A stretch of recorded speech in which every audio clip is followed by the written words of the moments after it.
Well, hello again. Good afternoon. Bonjour from all parts on the East Coast. It's Wrestling with Honey here with Women's Wrestling Talk, the number one women's wrestling network on the planet. We're here to talk about Backlash. And let's get right into it, shall we? 10, 9, 8, 7, 6, 5, 4, 3, 2, 1. Women's Wrestling Talk, the number one women's wrestling network on the planet.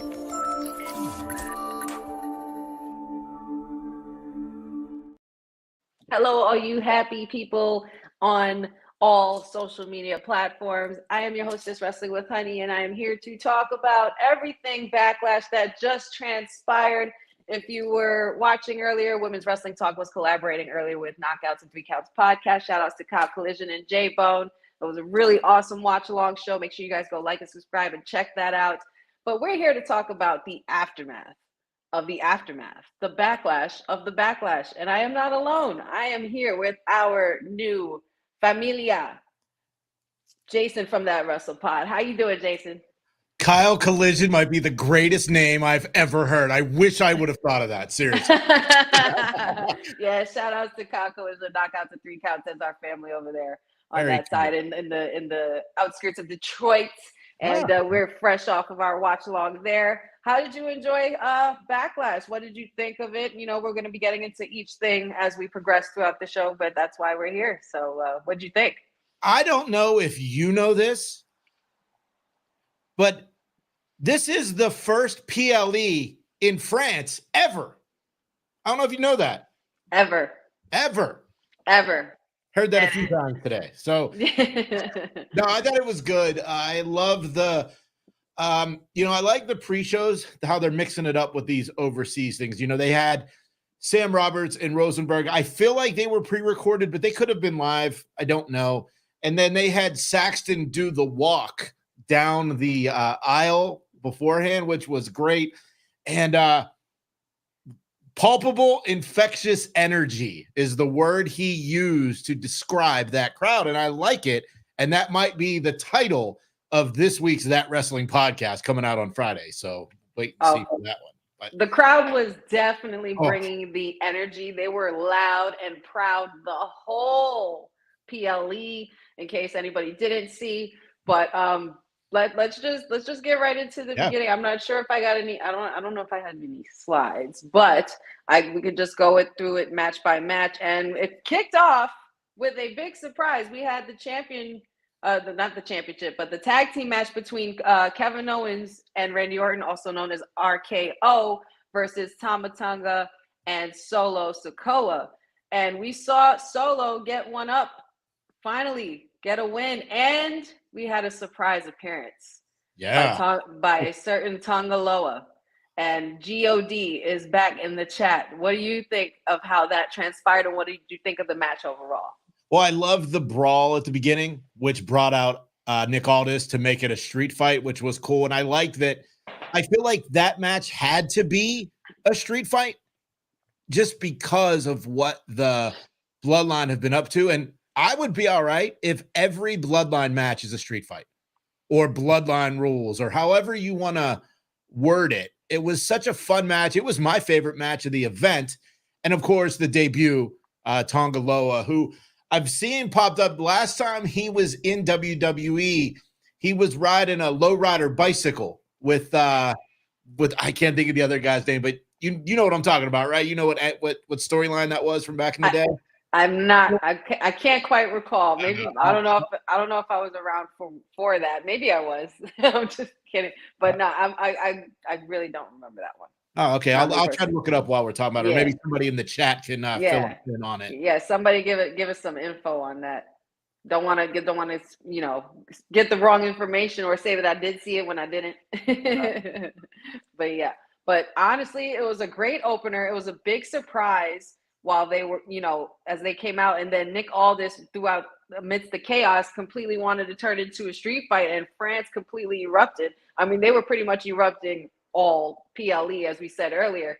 And it just seemed like it upped the ante a bit for that match. And it just set the tone for the evening for how much the excitement was going to impact the rest of the PLE with the crowd and the superstars. It's got to be a good feeling for the superstars as well to feed off that good energy, to be able to want to put on a good show. So it was a lot of give and take between the superstars and the crowd tonight, but that tag team match definitely set the tone.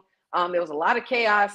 There was a lot of chairs, a lot of slamming, a lot of weapons, and it was just all over the place. But eventually we did see Solo Sikoa get the win, and he is now 1-40, which is great.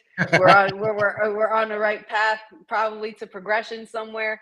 And also the bloodline has just become even stronger. Now, we're not going to sit here and pretend like we didn't see them run into the other little brother, which was Jey Uso, which I thought was speaking volumes about that moment. And it goes to show that, just because the draft is happening doesn't mean that this story is over. The bloodline story is far from over. So now that Solo has a win as a new leader of the bloodline, and how do you feel about this win for him and finally having one under his belt? Well, I think that if he is the new tribal chief, and I know you don't agree to that, but it's definitely good. He's the leader now and he's running the show, so let him get the win. Tonga Loa was in NXT. He was the character Hunico, and it was Hunico and Camacho, and they rode out on like a lowrider bicycle. It was very racist back then in WWE. Oh Lord, that's terrible. So yeah, like he was wearing like the do-rag. Yeah, it was pretty gross. But having Solo get the win and Tonga Loa debuting, he was the one person nobody thought of. Everyone thought it would be Jacob Fatu or maybe Zillow Fatu. Nobody thought Tonga Loa. And when he popped up, I'm like, nobody thought that. And I love that. I've said it before on this show and my show. Wrestling is better when we have surprises. Yes. And that was a great surprise. That was a big surprise. A lot of people were saying Jacob Fatu. We were even considering Jacob Fatu to show up for that match in particular. And not for nothing, I completely forgot to mention it when we were together on the show, but he could have showed up for Jey Uso and Damian's match and costed Jey Uso the opportunity. And we didn't even think about that. But Tonga Loa was far from everybody's minds, and as I think said it in the group chat, he also agreed with you that that was a name that was not mentioned at all, and all of a sudden there he is, lo and behold. And funny comment from Knockouts and Three Counts podcast. One of them was saying, Kyle Collision was saying that they pretty much have like a standard hairstyle or hairdo in order to be part of the bloodline now. It's like a hair club thing. You got to have this style, this look, wear red and black in order to be in the bloodline now. I noticed that too when it was going on. It was like the side shaved and then the thing. And it's Mohawk weird mixed with mullet. Braun Strowman kind of has that haircut too, so maybe he'll be. They're looking to add more people. And he's got the haircut, so you might be onto something there. Might be onto something. Yeah, why not? I mean, you want to talk about a great addition to the bloodline? That's a big, literally pun intended, addition to that bloodline. But shout out to everybody in the chat. Matt, always good to see you. Boza, pleasure. He was with us for our watch along as well. That first match set the tone for sure. We can all agree on that. Anthony, good to see you. I saw you from the watch along last night. It looks like all of your predictions for Backlash were right. That Bayley would retain and that Bianca Jay would beat the Kabuki Warriors. Yes, it looks like we were all pretty much in agreement, and we're going to get into all of that. Solo ended the 40-match losing streak plus Tonga Loa, I believe you meant to say, debuted. I thought Kyle Collision was going to faint when Toa showed up. Yeah, pretty much. I was just like in shock. I was just like, oh, wait, this wasn't the person we said was going to happen, but hey, we got something else cooking here. And, it was just completely unexpected. And I thought it was definitely a really cool surprise. And shout outs to Solo Sikoa for finally getting that win. It's been since Saudi Arabia. And, I think it was a long time coming. So go ahead. Two things that during that match, and I actually wrote down in my notes. One, the Prime Hydration Station is the new Spanish announce table. That thing never stays back anymore. Ever. Every match that's there, it gets knocked over. And then 2, Randy Orton is a legend. He's been around forever. You would think by now he knows not to headbutt a Samoan. Come on, Randy. Come on. Yeah, you know better. And as Bob Orton's son, you should definitely know better than that. I mean, I'm sure Bob Orton has had his run-in with the Samoans back in the day as well. So you might want to watch out for that, because if for those of you who don't know, if you headbutt a Samoan, it doesn't bode well for you. The Samoan is pretty much knocking you out. That's something that if you see somebody selling that the way that it's because they're supposed to be selling it that way. That's exactly what happens when you get headbutted by a Samoan. Don't do it, Randy. Come on. Just don't do it. Just don't do it.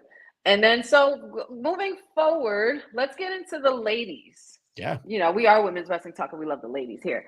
I personally enjoyed this match, and I think for me, for some little reasons, this match was the match of the PLE for me. And it was unexpectedly the triple threat with Tiffany Stratton, Naomi, and Bayley. I think it was a very well done match. I think all 3 women showcased themselves in a very great way. The crowd was obviously the crowd pretty much held the energy and basically set the tone for how the night was going to begin, not just the matches itself.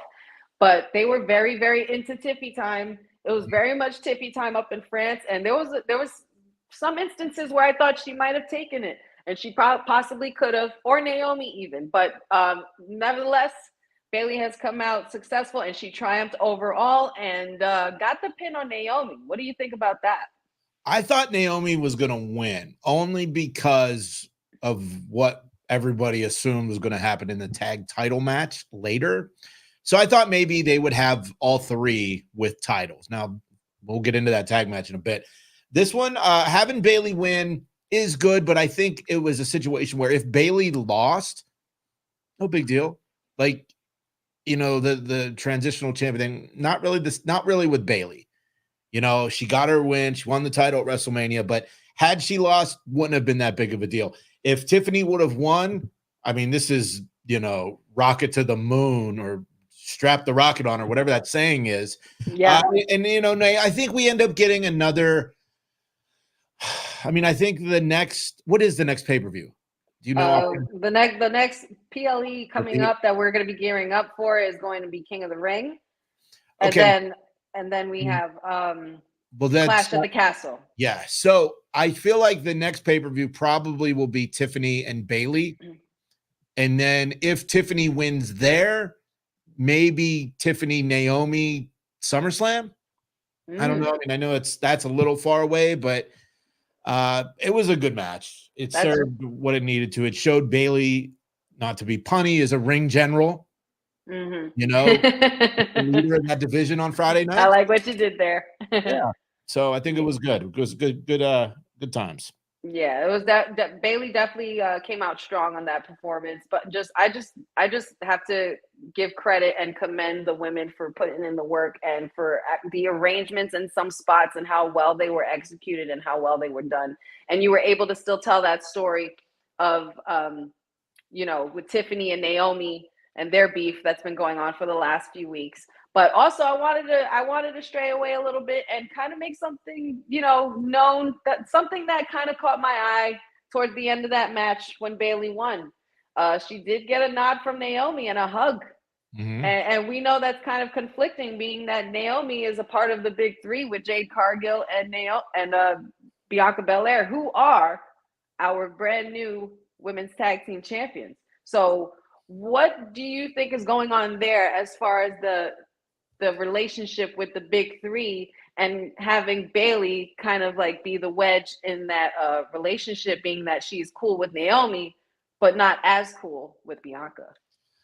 Well, during the Jade Bianca interview backstage, Bianca was bent. Like, she was bent. And like, it's been like this for a while. Like, you think it's teetering on a heel turn. You would think, but I don't know how it goes. I mean, what are we going to get? Jade and Bianca defend the titles against Bayley and Naomi? I mean, I don't know where it's going to go, but I think we all have that friend who other friends don't like, but we do. I know I do. I have friends that other people don't like, but I don't care because the friend and I, we ain't got no problem. We have no beef.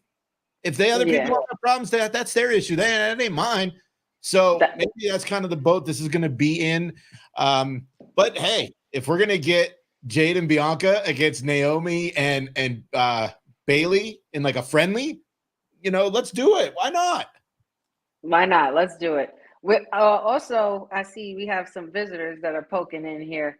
We was just fresh off the BackLash watch along with me, and Jason, you gave a very good compliment to his name, Kyle Collision. We got Kyle Collision in the house. What's up, sir? Except it's not Collision, dog. Oh no, did I get it wrong? It's Collison. Oh no, it's all good. Honey, it's all good. Collision's real close though. It's got 2 eyes. Mine's only got 1. My dad used to get so pissed about that. It was like a running joke at the gym, especially considering I picked boxing and MMA as my sport, and then that was my last name, so that was like the running joke at the gym for years. I'm here for it though. Collision would be a fire. I called it that this whole time, and I think it actually works. It's perfect. I love Kyle Collision. Kyle Collision is the greatest name in the history. I'm gonna go file those domains right now, bro.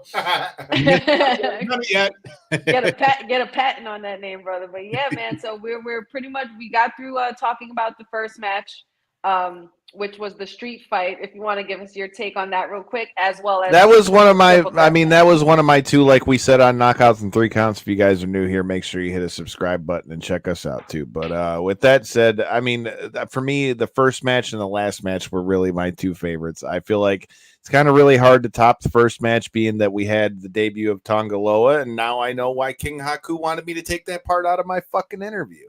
But oh my goodness. Yeah, I literally just interviewed Haku at the Unbreakable Bunch premiere, and we talked to him about Tama debuting here in Detroit, and then they asked me to take it out, and now I know why. Hilarious. they was trying to keep secrets from us. They was trying to, they wasn't trying to tell us what was going on. But Haku was trying to give me the brother Iggy without giving me the brother Iggy. But so as far as the triple threat women's match and Bailey retaining, and also her getting a little hug from Naomi there towards the end, do you think that bodes well for the big 3 as far as their relationship goes? Do you think there's anything there, or I think Bianca and Bailey are always going to kind of scrap with each other a little bit, low key. Like I think that's always going to be like a running theme. And again, like we talked about on the watch along, like realistically, you can kind of keep that theme kind of just rolling in between it if you think about it, with with Bailey having a title and now Bianca and Jade have the tag titles. And Jade can kind of tell Bianca like, yo, you're tripping, yo, you're tripping, yo, you're tripping, and then eventually we have the big kaboom.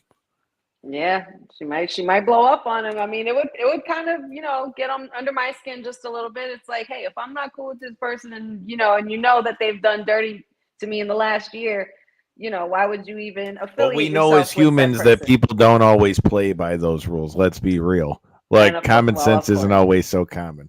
That is very true. That is very, very true. And I guess when it comes to that situation, it must be not as common. But anyway, moving forward, congratulations to Bailey for retaining the triple threat. Retaining the belt during that triple threat match. Great showing by Tiffany Stratton. I think she was the dark horse of this match. She was definitely on fire all night. People were living for her, cheering for her, and rooting for her. It's so hard to kind of determine like what exactly she is. Like she's almost like a vigilante. She's gonna be one of the big stars. Like it don't matter what it is. Yeah, she's a mega star, and she's on her way to kind of like getting that rise like LA Knight towards the tippy top. But I think it's gonna happen in a different way for her for sure. Where I see a lot of gold in her future, possibly a Money in the Bank contract, as she discussed with me in our interview for Media Day during WrestleMania week. And you never know what can happen. But yeah, let me see. Let me just get into some of these comments here. Boza says, with Bailey retaining, I think, and expect Bianca to challenge sooner rather than later to get back the belt she held for 420 days. than 5 minutes before Io cashes in at SummerSlam. I would have to agree. Bianca needs to get back on that wagon again. You know, I mean, they technically she did just win tag team titles with Jade Cargill, which I guess we could segue and go right into that since we're still talking about the ladies. What did you guys think of the showing of the big 2 out of 3 as a final single, as a true tag team, and finally getting the job done and winning all the gold? Jason, I'll start with you. I thought the match was kind of clunky. There was a lot of what seemed like confusion. There was a moment where Bianca was trying to like inch her way over to make the tag, and she easily could have tagged, but was like waiting for Io to jump off her back to hit Jade. The confusion, Kyrie, yeah. Then there was the moment with the referee. Who's the legal person? You know, she wasn't the legal person, but then they waited for Asuka to tag her. Like, if Asuka was already the legal person, why would she have to wait to tag? It was that type of stuff. It was very clunky. It was not my favorite match tonight, but I did love that transition that Jay did. She caught her. She caught Kyrie, flipped her around, tossed her, got her in the like. That was cool. Killed that. She killed that. I just wonder, maybe there's some nerves. You know, she's only had 3 matches so far. Maybe there was just some nerves there. Not just Jade, but all of them.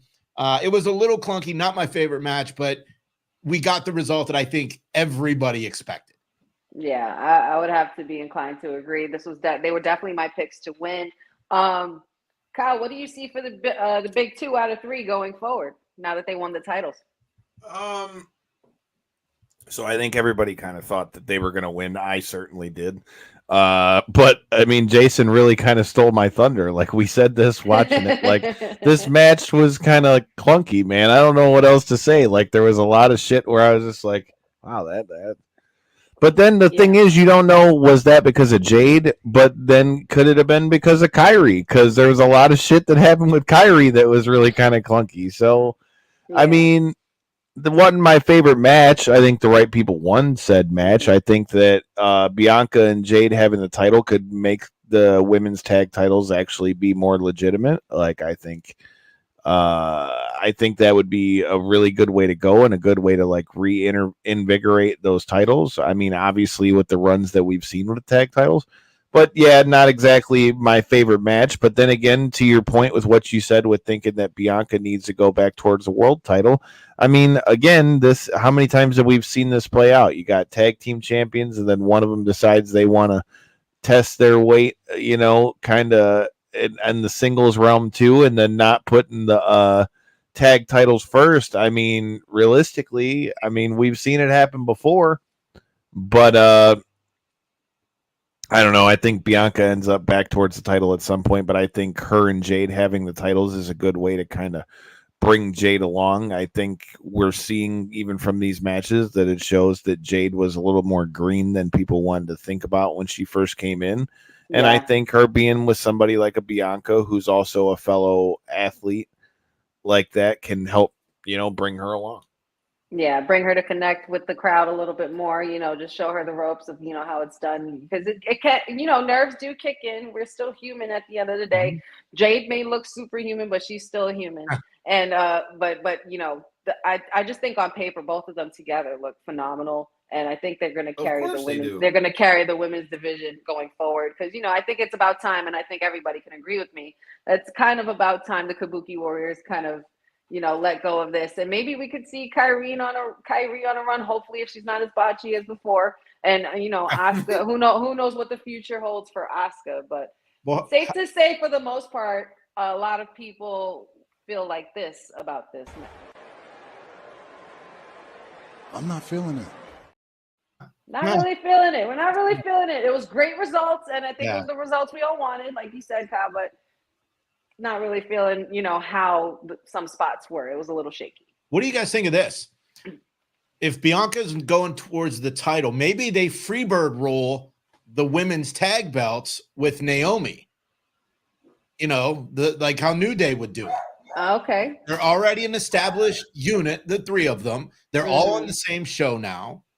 Why not just freebird roll the titles, and that way Naomi gets a title, and then if Bianca is heading towards Bailey for the main title, I think that could be a potential way. What do you guys think of that? They could flip flop and transition and hold on to the titles, kind of like if you have Kofi and Big E teaming one day, and then the next day you got Xavier Woods and Kofi teaming. You know, like I could see something like that being established between the big three, but I don't know if that's something that the crowd could really be on board with. I don't think that they're gonna do that, especially not with the beef with Bailey and and then there's that Bianca. I don't think they would do that way. But I definitely think though that they could use this as a way to split them. And again, like I don't know. I feel like Shawn Stone Cold vibes with the tag titles part. So I don't know. I think I see kind of like that, like the old adage in wrestling. Anybody that's watched wrestling for a long time, you get the two singles, the power singles. Oh, what happens if they could be a team? And then once they're a team, then all hell breaks loose. It's really hard because I feel like, and I want to say this, I want to tread lightly when I say this, but it's kind of like you can already see the Trick Williams and Carmelo effect happening later on down the road for these two, for Bianca and Jade. Because we both know that together they're a problem, but we both know that they technically don't really need each other. But because the crowd is so really behind it and they're so for it, and ever since that sign point, that we've been going absolutely bonkers for these two to join forces, you can naturally see it down the road. But I just don't want us to get caught up in wanting to separate people so quickly. I want to give time for things to simmer and, see where this tag team goes. But I just don't want us to fall into the trap of knowing that, they're going to break up down the road and this and that. Because who knows? They might not even, and they can go on to being one of the longest reigning women's tag team champions in history. They could definitely change that if they want to carry the tag team women's division on their back the way Roman did with the undisputed title.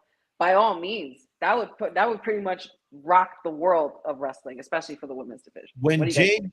When Jade signed, I was big on keep her and Bianca apart. And now that they're together, I'm not sure why I ever thought that in the beginning. I love it. I think it works.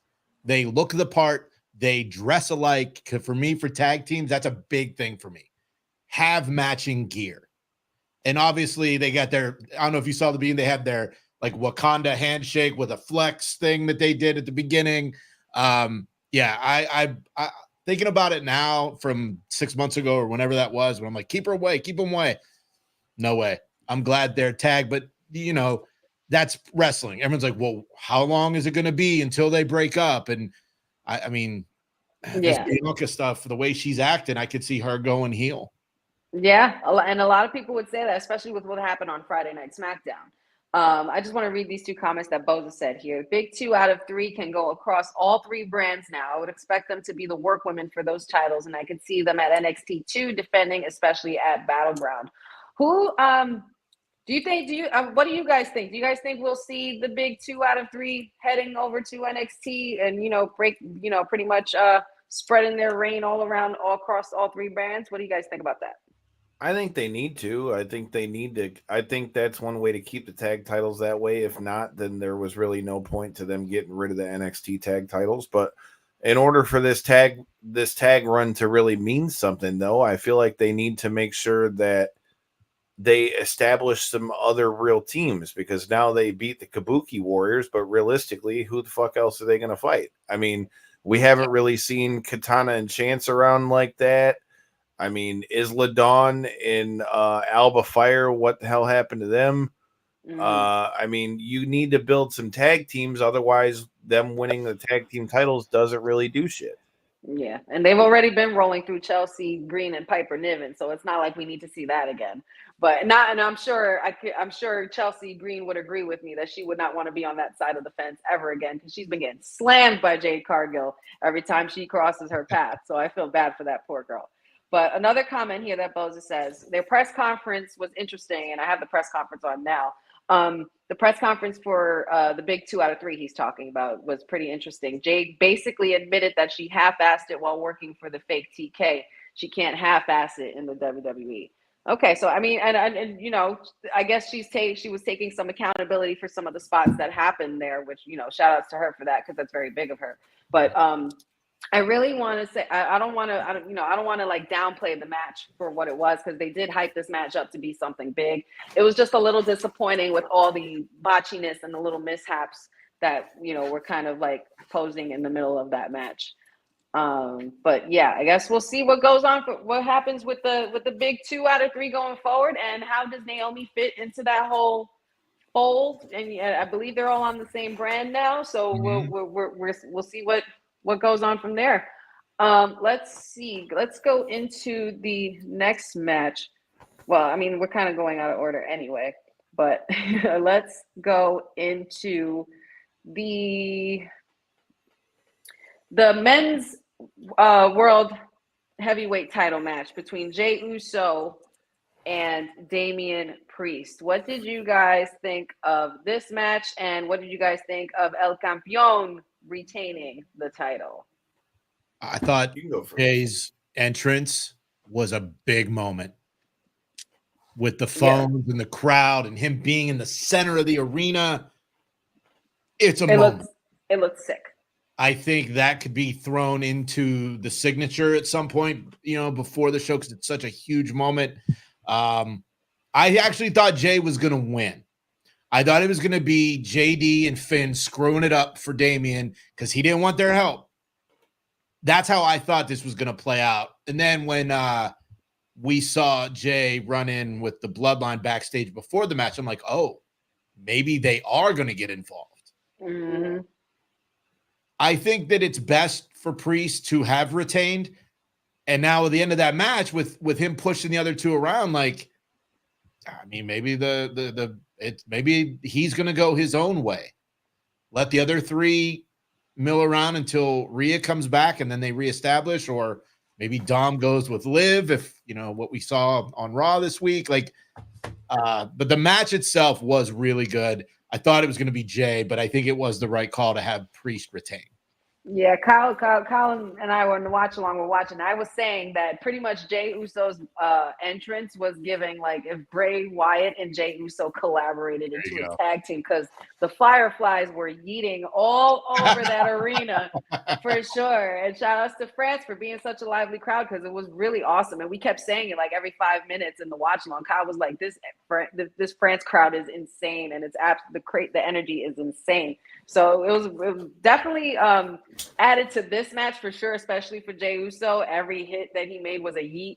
I did find it really crazy that JD McDonough got involved and Finn Balor got involved, and both failed to help Priest yet again. You know, and it seems to be a reoccurring theme, because it even happened during War Games when he had a Money in the Bank contract.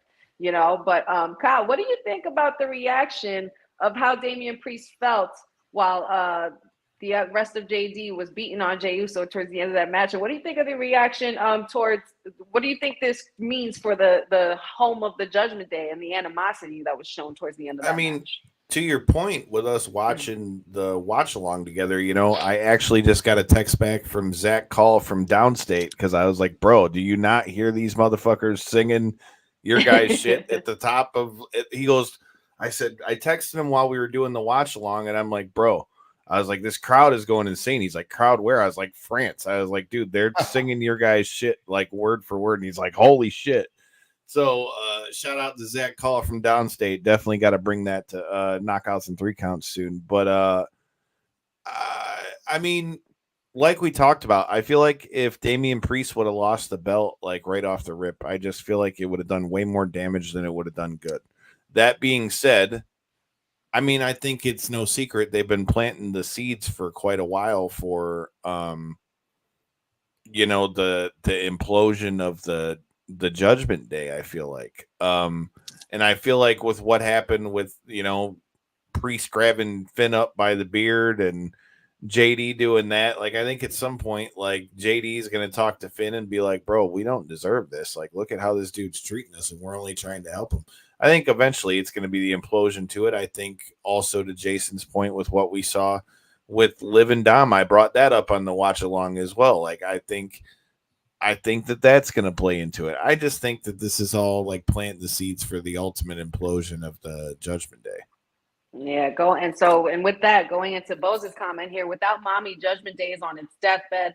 That's what I was saying when she was champ. The belt was a prop to her. She's more worried about them being one big happy family. And I said that I did say that in the watch along as well. When the cat's away, the mice will play. And when mommy's not home, things are out of order and things need to get done and things aren't getting done. And dad is just waving his power flag around like he's in charge.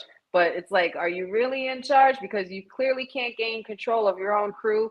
Dom was nowhere to be found last night, which I think speaks volumes, and it says a lot about what's going to be happening going forward. And I'm sure we will be getting an answer as to where his whereabouts were.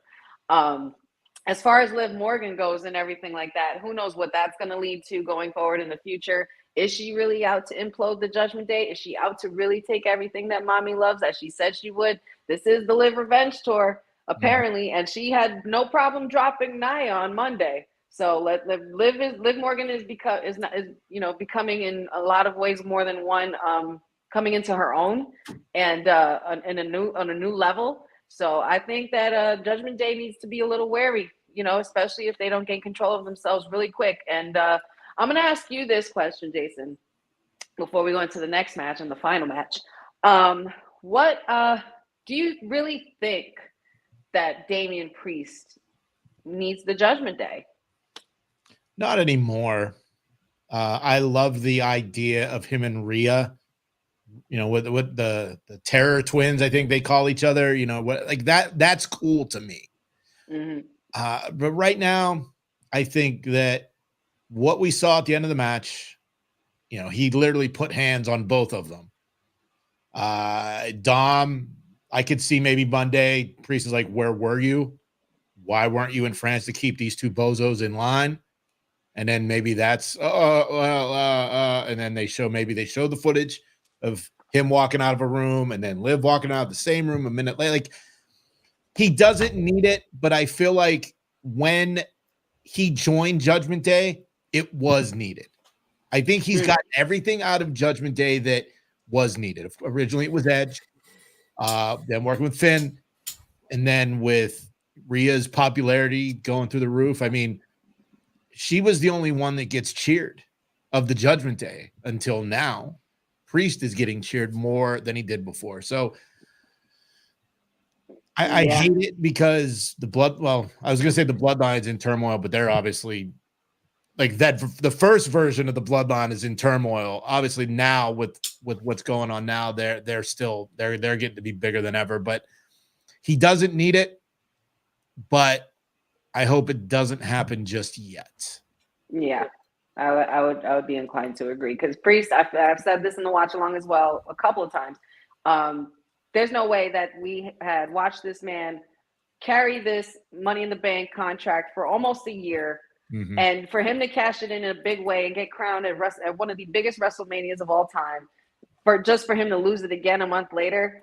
There's no way that Priest came this far just to come this far. So with that being said, and with Priest retaining, I'm sure this isn't the end of Jey Uso, and I'm surprised that this was actually had no involvement of any other Bloodline members whatsoever.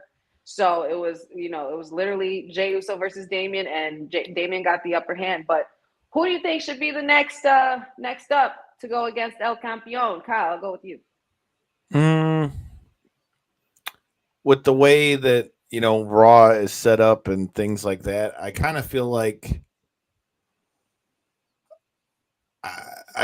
it's got to be somebody who's new over to Raw. I feel like that's how you reintegrate like this whole draft thing. I don't have the whole list of everybody that's in front of me from that got drafted over to Raw, but I kind of feel like that's kind of the way we got to go. I feel like you got to do something that's kind of out from where the whole the whole Judgment Day story is going. I feel like you kind of got to have that outside one, and then to Jason's point, like I feel like you kind of just keep having, JD and them trying to help, and then some kind of bullshit happening until eventually JD starts telling Finn, like, bro, we're over here trying to do all this to help this guy, and this guy just doesn't want our help.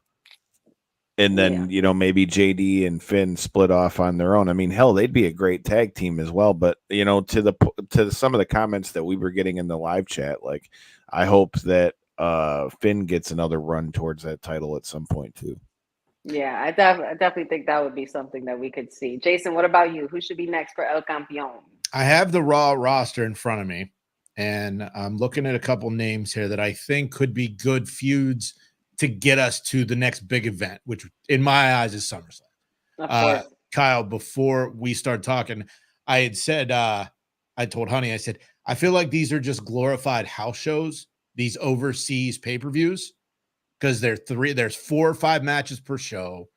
They, 3 hours, whereas all the bigger ones, in the United States are 4 hours, 5 hours, and the big deal. So looking at the roster, I wouldn't mind seeing Braun Strowman and Damian Priest. I wouldn't mind seeing Bronson Reed and Damian Priest.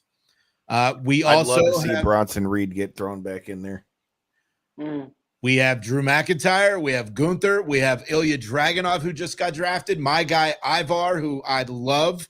Would love to see Ivar and Priest. Ludwig Kaiser, we talked Wednesday on the live show here. Kaiser, I think, has the opportunity to be like a Bond villain from a James Bond movie. He has to overthrow. He has to get break off from Gunther and just be the ultimate foreign heel.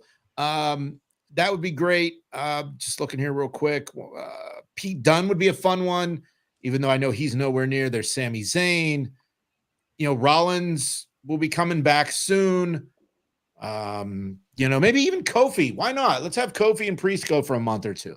Yeah, why not? So anything could happen at this point. I mean, I know I named a lot of different people there, but I think Bronson Reed would be a fun one. And even like a Kofi for now, just to give him something to, because he's so popular and beloved on the roster.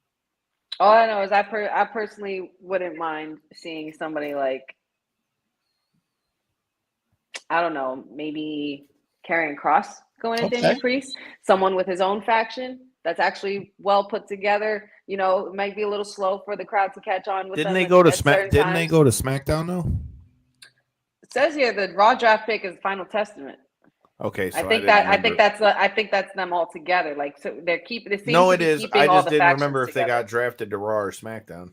Yeah, no, the Final Testament did get drafted back up to Raw after their small stint in NXT. But I don't know. I wouldn't mind seeing a fresh Karrion Kross trying to take out a broken Judgment Day. I'd love to see that just for the simple fact that I'd love to see that too, just for the fact that I feel like Kross has never really gotten a good run on the main roster, and that would make that whole group more legitimate. But I couldn't agree with you more, because I've been pushing for Kross for a while, ever since he came back. And he defeated Shinsuke and AJ. And if you noticed, after he had fought those guys, they completely turned into something different. So I feel like Final Testament time is going to be coming really soon. It's just a matter of when. I hate the name. Yeah, I'm not really fond of it, but here we are. You got to sell t-shirts. Exactly. Boza says Drew resigned, but people are re-signed, but people are expecting him to beat Bobby in his backyard at Clash of the Castle. Now, knowing how close that is, I feel like that could be a possibility, Boza, but I'd be inclined to disagree, only because we still have CM Punk, who's been the thorn in Drew McIntyre's side for the last few months. And I think that's the match that we're going to get at Clash of the Castle in Drew's hometown, for sure. He also says, stupid that Vinci was sent to SmackDown. He was drafted there and kicked out of Imperium, but they won't touch the Fallout with a 10-foot pole. They're probably not going to touch it just now, not right now, because there's a little bit more storytelling to be involved. And I think, it kind of gives them a break. I mean, we kind of probably say we could say that we kind of saw that coming, the Imperium breakup, because, Giovanni Vinci seemed to be like the weak link, if you will. Look, Kaiser's on Tiffy time, all right? Everybody's on tippy time. Everybody, but he's really on tippy time. Oh no! Oh, absolutely. But he's really on tippy time. More than the rest of us. Yes, more so. But yeah, for sure. I'm not mad at it either. If I was in his boat, I'd be on tippy time too. Got it. Triple H was asked, Boza says here, Triple H was asked at the press conference about Drew Gulak. He said it wasn't a firing, just that his contract wasn't renewed. He calls BS because of Ronda, given the environment of WWE, Drew was screwed. I mean, listen, man, I don't know. There's more than one side to every story. And, you know, you can't necessarily, I mean, I will say that the timing is ironic, but, you know, you can never tell. We're not in these rooms with these people, and we don't really know what happened. But just to chime in on that one, like, I don't know that has anything to do with the Ronda thing. We talked about that on the watch along as well, with my show being a show that covers MMA and combat sports and all that stuff. Well, you know, we talked about that on the watch along. Like, Jimmy Smith is a past guest of our show. Like, there's been a lot of backlash about what he said about Ronda, but if you really look at everything that Jimmy said, like, he didn't say like Ronda wasn't a good fighter. He didn't say that Ronda wasn't a big star in WWE. All he said was that from the people that he talked to, you know, whether it be camera people or behind the scenes people or whoever it was, that there was just this overwhelming thing where people said that they had bad experience with him. And I think as far as somebody like Drew Gulak, I mean, let's be honest. Okay, they had basically Catch Point on NXT, and that obviously didn't go the way that they had wanted it to. But I mean, with that said, I tend to believe more of what Triple H is saying on this one, just because, like I just said, it's not like that group was the biggest thing. And they said they let go of Gable Steveson too. So, like, if they're letting rid of Gable Steveson, and I mean, that's about as blue chip a guy as they could really get, and they still got his brother under contract. Like, I mean, I don't think that it's necessarily got anything to do with that, especially because we're talking about something that happened that long ago. Like, if this were something that was really that big a deal on WWE's radar, I feel like this would have happened a lot sooner. I mean, we've seen them pull the quick trigger when stuff like this has happened before. Yeah, I think they're just going to try to break ties with any such notion of any kind of inkling. But I mean, if his contract wasn't renewed, his contract wasn't renewed. I just think it wasn't renewed. I really don't think that was that big a deal. Take it or leave it. I think Triple H is just being protective, that he didn't want any beef with the Tony D family, the D'Angelo family, because we know by the D'Angelo family. And Triple H doesn't want any of that heat. So he's like, yeah, his contract just wasn't renewed. So got those connections. You never know where that could go. You know them Italians, they don't play that. They don't play that mess. They'll put you away real quick. But anyway, even so, moving forward and to our final match. But actually, you know what? Let's do this. Before we get to our final match, why don't you guys cop some merch? Hey yo, you. Yeah, you that's watching this. You sitting on the couch staring at the screen not knowing what you want to do, like this is an online college. Are you tired of wearing shirts that make you look like an extra stuck in catering? Do you want to step your wrestling swag game up to the next level? Then Women's Wrestling Talk has got you covered. Like, literally. Are you for life in pink or black and white? Or maybe you're the EST and people need to respect you accordingly. Want to put some pride in your stride and show off the muscle in your hustle? Then make sure you check out the WWT store. Not now, but right now. Alright? What you waiting for? Head to www talkpodstore.com and don't make me fight you. Shit. You're going to throw the hands on you. You don't get that merch. You could also cop our merch there on that code. I don't know if you got what corner it is on your screen, but according to our screen, it's by Jason's head. Yep. So make sure you check that QR code there. And check out all the cool merch we've got there under wwtalkpod.com. And shout outs to the crew at WWT Live who is not here with us. But regardless, you guys are here with us. And we are into our final match of the PLE. And then we're going to touch on something else just before we wrap it up. But let's get into this title match between AJ Styles and the American Nightmare, Cody Rhodes. It was pretty straightforward. It was actually a pretty good lengthy match. for the two. There was a lot of chaos everywhere, a lot of tables, a lot of throwing bodies everywhere, and lots of maneuvers and back and forth between these two Bullet Club titans, we could say. I'm sure a lot of the indie fans were loving this, being that they're both former Bullet Club members, leaders, whatever you want to call them. What did you guys think of this one-on-one between AJ Styles and Cody? And did it live up to the hype for you, even though they had such a short time kind of hyping it up? Jason, you go first. Well, before we get into the match, props to Jessica Carr, first female referee to main event a PLE title match. Cole made a point to bring that out. So that's nice. Pretty kick ass. I know AJ's gear was a flashback to when he beat Dusty Rhodes all those years ago. It looked shit, I didn't know that. Oh, yeah. They made a big point that he beat Dusty Rhodes for the NWA title 21 years ago, and he was wearing a purple and black set back then. That's what this gear was inspired by. It looked very Undertaker-like the fonts of Phenomenal and AJ. I was like, wow, that kind of was Undertaker-like. Look, I don't think anybody thought Cody was going to lose in his first defense. The crowd was insane. Kyle, I know you had said about how they were singing Downstate almost the whole song, even though it stopped playing midway through. I know, dude. Unbelievable. And then I don't know. I mean, I don't speak French. So a lot of the things in these chants they were doing. We said that too.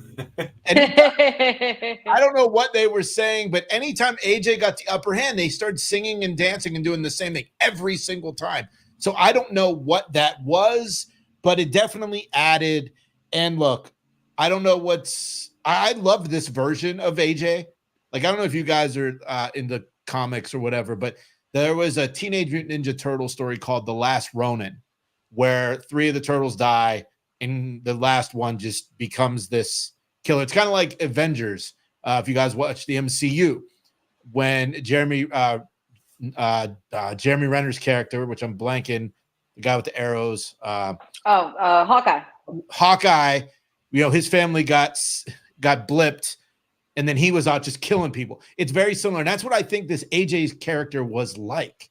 And I liked it. It's a little darker, a little more chest hair than normal. He's bigger than before. He's putting on the muscle. I love this AJ character, and it just sucks because I don't know what's next for AJ. And with Cody, again, I have no idea. But the match itself, I think it could have been probably 5 minutes shorter for me. But I get it. There's only 5 matches on the card, and they want to stretch it out a little bit. Somebody in the chat earlier made a comment. There was only one backstage segment, which normally there's several, but only one. So I probably want to go back and watch it again. But for me, it was a good match. I was entertained, but I think it could have been 5 minutes shorter. Yeah, it was. I would say the backstage segments were very subtle. They were very low key on that.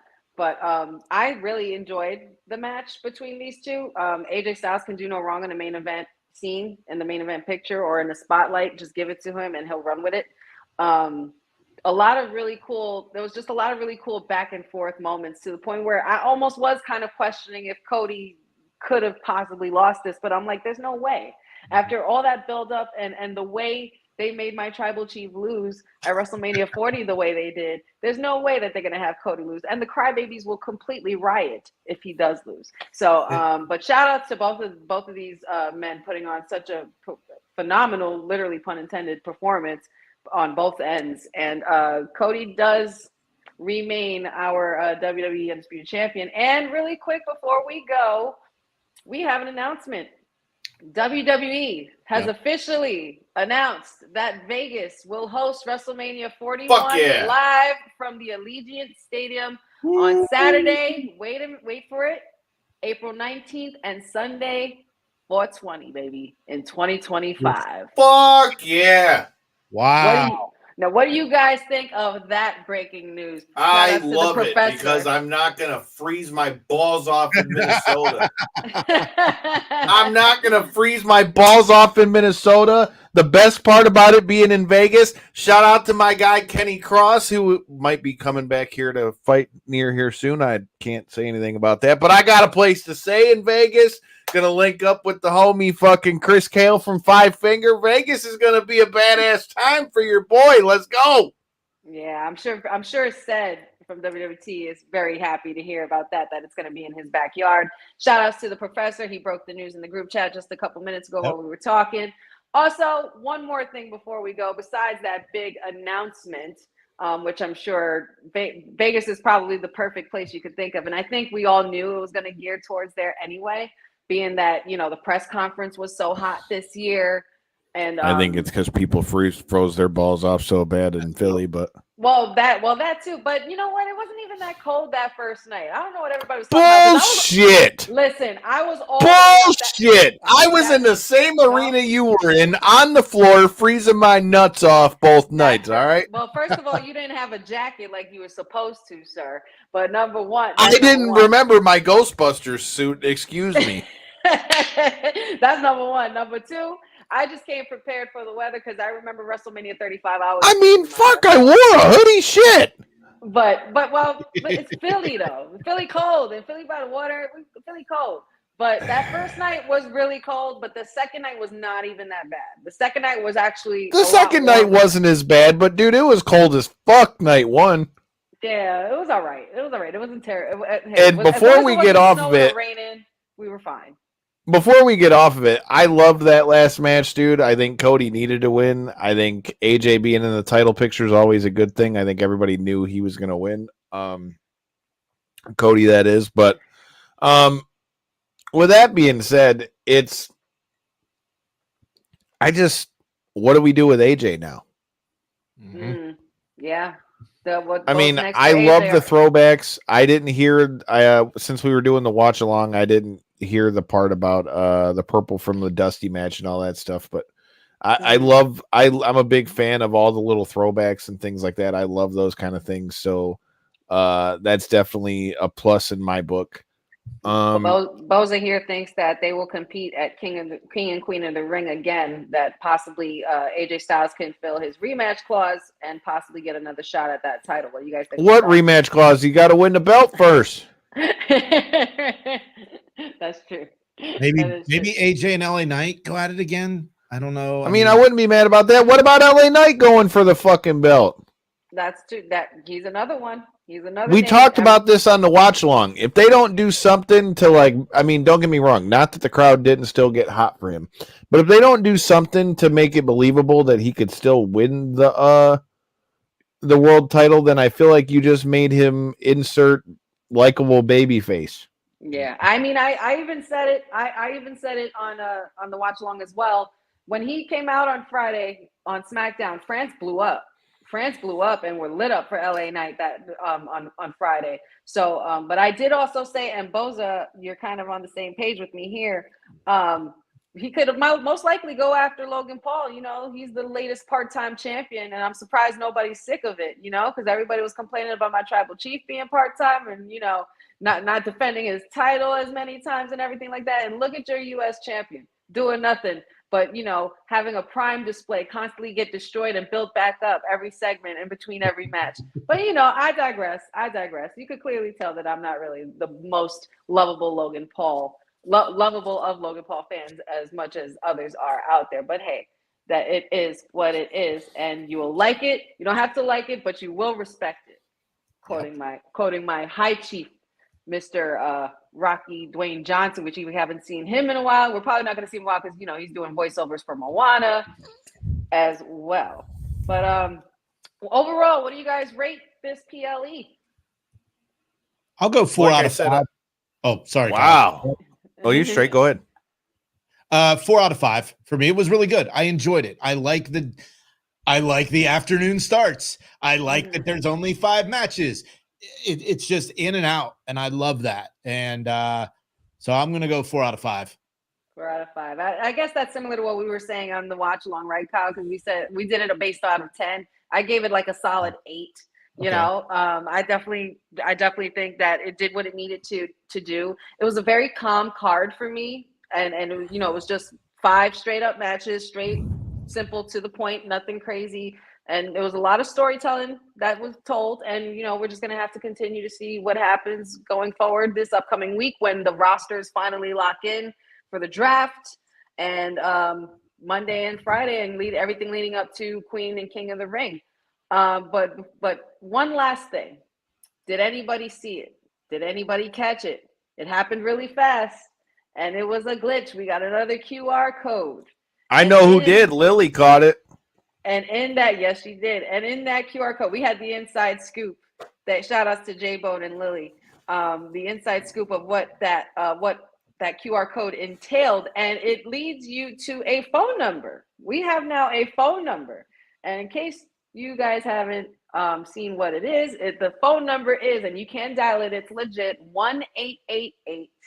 1-888-280-3999, and you get a very eerie voice on the other side of that call talking about they're my family now. I'll do anything to protect my family and things like that. And it kind of sounded like a mixture of a male and female voice. It was very distorted. It was very eerie, very creepy. Alexa, damn it. And I can't help but wonder that we are following down another rabbit hole of mysteries going on. We also saw the QR code that happened on Friday, where it led us to a female figure dressed in lacy white clothing, standing in the middle of a very eerie room filled with candles being set up and talking about he opened his arms to us and our pain became his because we believed. What do you guys make of this and these two QR codes that have happened this weekend? Even though we didn't get any appearances as to who this could be yet, what do you guys think is floating around in the WWE universe? Because it's also happening on NXT. What does this tell you? I know people love this stuff. I don't. I'm not going to and websites and games.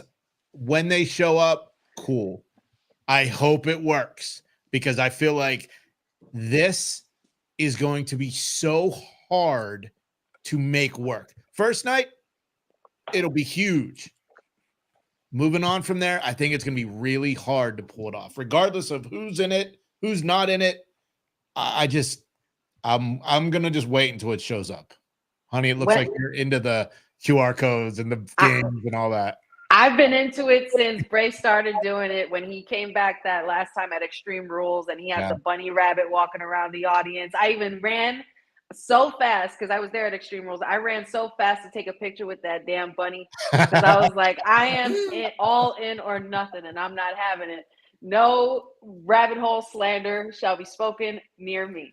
But it was quite the time. And honestly, I can't wait to see where this leads. I can't wait to see what they have planned for this going forward. I mean, I think we obviously all know that it could be related and it will be related to Bray Wyatt in some way, shape, or form. Bo Dallas, Uncle Howdy, whatever you want to call him. And then considering that we might get women a part of this faction. You know, there's a lot of names that have been floating around out there, like Alexa Bliss, obviously, Nikki Cross even. A lot of names like Eric Rowan are floating around, being that he just signed with WWE again. So, you know, considering that, remember a couple of months back, if you remember, Eric Rowan said that he couldn't really do appearances anymore because of contractual obligations. And we really didn't know what those were, but we found out weeks later that Eric Rowan was signed to WWE. So I don't know, could this be a new family, a new Wyatt family, a new version? Is the Funhouse going to appear back to life? Like what is... Damn it, I want to see Alexa. I want to see Rowan. I want to see all that shit. And I want Bo Dallas to be at the lead of that shit. I want to see Uncle Howdy. I want to see the whole damn thing. If you're going to do it, do it. And even better yet, since he said he's still a free agent, bring Matt Hardy the fuck back. Yeah, that would be pretty crazy. Broken Matt especially. But considering that all these people that did have history with Wyndham, it's going to be very cool to see what they do going forward. And I'm sure Triple H. I just hope if they're going to do that, though, that they don't, like, it's not a thing where you do this whole build up to where they all come together and then, like, once they're together, like, the group doesn't mean shit.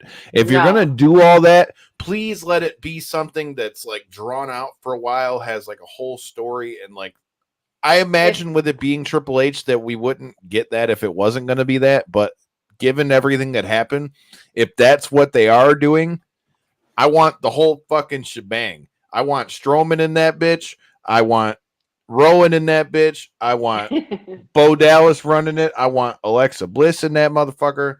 Then it'd be worth it. That would be dope. And it's like who's to say that, being that I would think that you would have to stick with the same formula that you gave the Wyatt family when they first appeared. You need to make it that impactful. It needs to be done. Well, that's why they're the people that need to be in it. Because, like you said, they've all been affected by Bray or Wyndham or however they play this. Like, that's why that's who it needs to be. Like, I don't want to see nobody new put into it. Mm-hmm. I want to see them use everybody that they have at their disposal at this point. I don't really think you need to add anybody new to it. Yeah. I'm hoping. I feel like it lose the mask. I think this could be like Kane and Undertaker, where Bray and Bo, they're not trying to say it's the same person. Like, it has to be something different, because if you're just gonna, if he comes back in like a red sweater, like, come back as Uncle Howdy and then take off the mask to reveal it's Bo. Yeah. Like that. I just, like I said, the searching for everything, just not for me.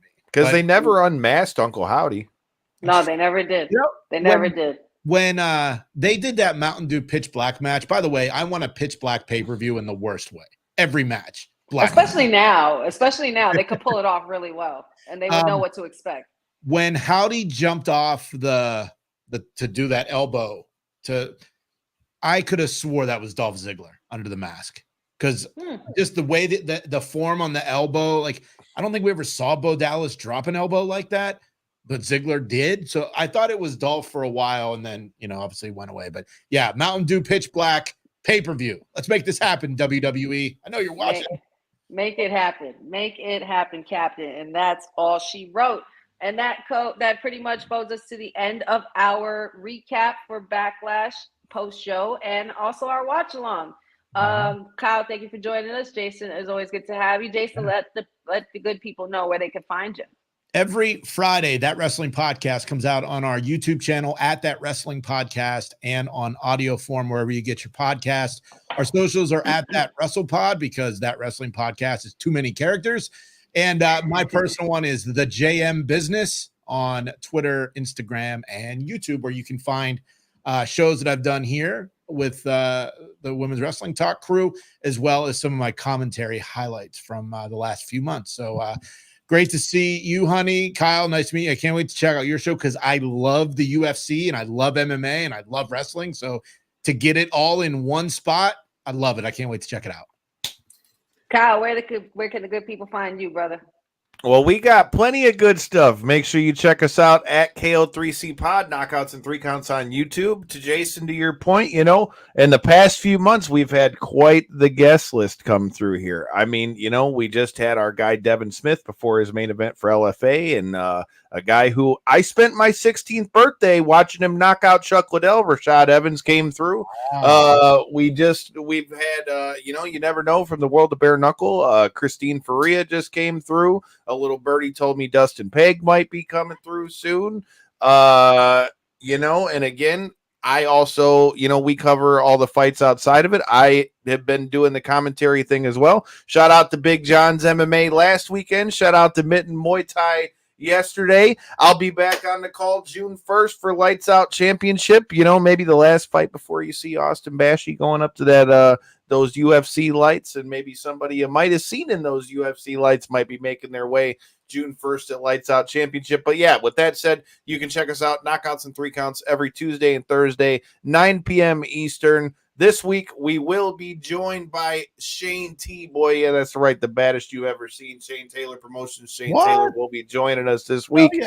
One of the homies from the beginning of Knockouts and 3 Counts will be making his way back to the show. Nice. You never know who will be coming through there. So make sure you check us out. Hit that subscribe button. You can find me at Detroit Knockout and the show at KO3C Pod. Make sure you follow those brothers. They, we love to see their faces here. Women's Wrestling Talk, always joining us for the shenanigans. Don't forget to check out that QR code in the corner by Jason's head right there, and check out all our good merch at wwtalkpod.com. You can find me here Monday, Wednesdays, and Fridays with the WWT Live crew. Shout out to the boss lady, TK. Shout out to Seth. Shout out to the professor. Shout out to all of you guys else, everybody else up in the chat. And thank you to you guys in the chat as well. Don't forget to find me here Monday, Wednesdays, and Fridays.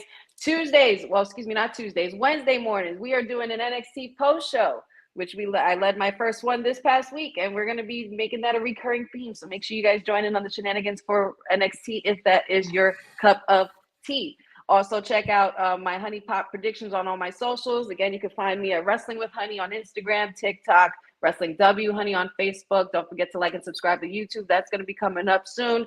The Wrestling with Honey podcast.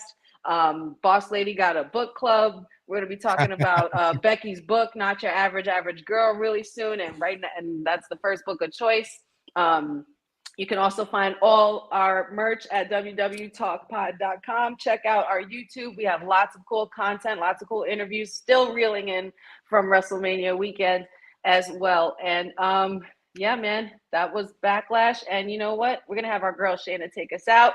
Let's do it. You guys have a great rest of the weekend. Thank you so much for joining us. Tap, Thank you to nap, everybody or in the snap. chat. Boza, Matt, Anthony, Javon, everybody else that was in the watch along chat as well. And shout outs to my boys at Sports Mark Analyst for our review from Backlash and our picks last night. It was a very busy day for me. But yeah, you guys enjoy your weekend, and all of you as well that are watching. Shout out to all the viewers. This is Women's Wrestling Talk, the #1 women's wrestling network on the planet. Peace out, homie. Too sweet. Yeah. Now I'm going to go off. This is Shayna, the Queen of Spades, Baszler, and you're watching Women's Wrestling Talk. Thanks for joining WWT. Don't forget to like us on all social media platforms at wwtalkpod. Like and subscribe on all video and audio platforms, like yesterday, my G.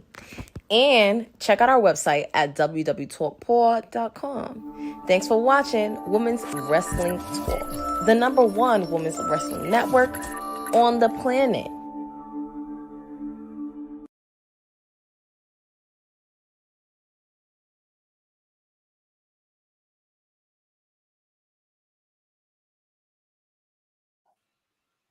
All right. Shit. Guess she said, I'm out this bitch. Yeah. Kyle.